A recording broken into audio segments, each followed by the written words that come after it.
I was expecting the fresh season trailer and nothing more, but what we got was a little more...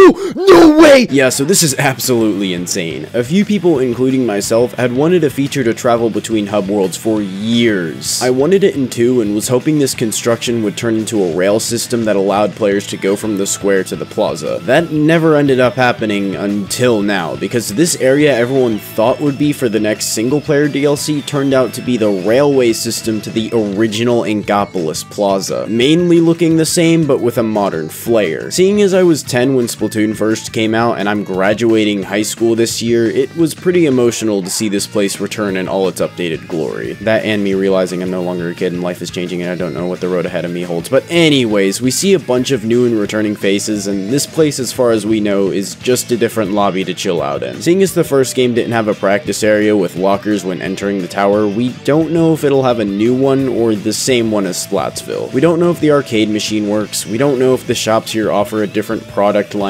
each day than the ones in Splatsville, or if we can start the game from this lobby, or if the Squid Sisters run the news, or why they're even back, seeing as how they were forgotten in 2 and went off to do their own things. Okay, admittedly, this trailer is super confusing, but what Splatoon trailer isn't when it's first revealed? For now, all we know is that Inkopolis Plaza is just another spot to hang out and chill in, which for $5 is a reasonable price. Something that's an even better price, though, is hitting that subscribe button, which is absolutely free. This DLC adds to the world the Splatoon series has been building up and gives new people a chance to experience this plaza, seeing as how most of the Splatoon player base has never touched it before. And I'm personally most excited about being able to celebrate Splatfests in this plaza. I don't talk about the lore or story on my channel, but it makes me super happy that Inkopolis Plaza is still thriving and didn't just die off after the square was built or people started moving to Splatsville. It makes so much sense that yes, people still travel here, and yes, Splatfest still happens here, and now we get to experience that. As for the square,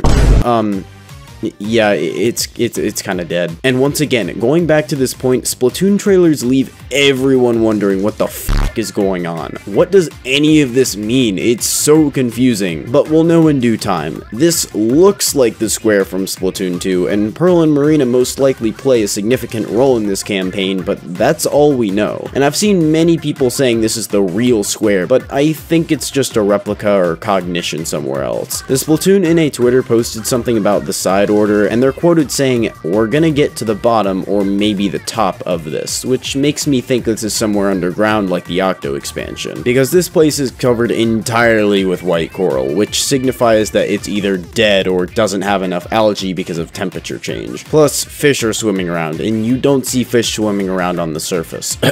Also, why would the plaza be thriving and completely fine, but the square, which is only a few miles away, just be dead and abandoned? The sky here is light pink, while here it's lush blue with clouds, and even the buildings around the square are white. So while this looks like the square, it most likely isn't the real thing. What may be the real thing, though, is this Octoling being Agent 8. This person on Twitter pointed out that this Octoling is noticeably taller than the ones in 3, and seeing as how both 4 and 8 weren't present in the base story in 3, there's a good chance they'll show up here. Another person pointed out how similar the colors are of this Octoling and the Octoling Nintendo used in promotional material for the Octo expansion, so there's a good chance this will be 8, and you could probably transfer over the same Octoling used in 2 to this game, similarly to what you can do with Captain 3. So with both Splatoon and Splatoon 2 content being used here, I guess my only hope for things that they didn't show off would be for a bunch of returning gear from both games and weapon skins for weapons that got major redesigns. Plus, I'd really like 2 more waves of DLC, cause they said these are the only 2 waves in the expansion pass, but I doubt that, seeing as how there are 4 ink colors to this logo and 4 little tags under the Wave 1 tag, and Wave 1 and 2 both use colors from these tags. Plus, this guy on Twitter pointed this out on the eShop. My theory is that if we do get 2 more waves, the 3rd one will return us to the real square from Splatoon 2, and Wave 4 will be a bigger single player campaign where all of the characters from past games finally get to meet and interact in front of us. And something I'm actually kind of curious about is if we can return to Octo Valley and Octo Canyon through the manholes, because we don't really get to see if they're blocked off or anything, but I mean, honestly, I kind of doubt that.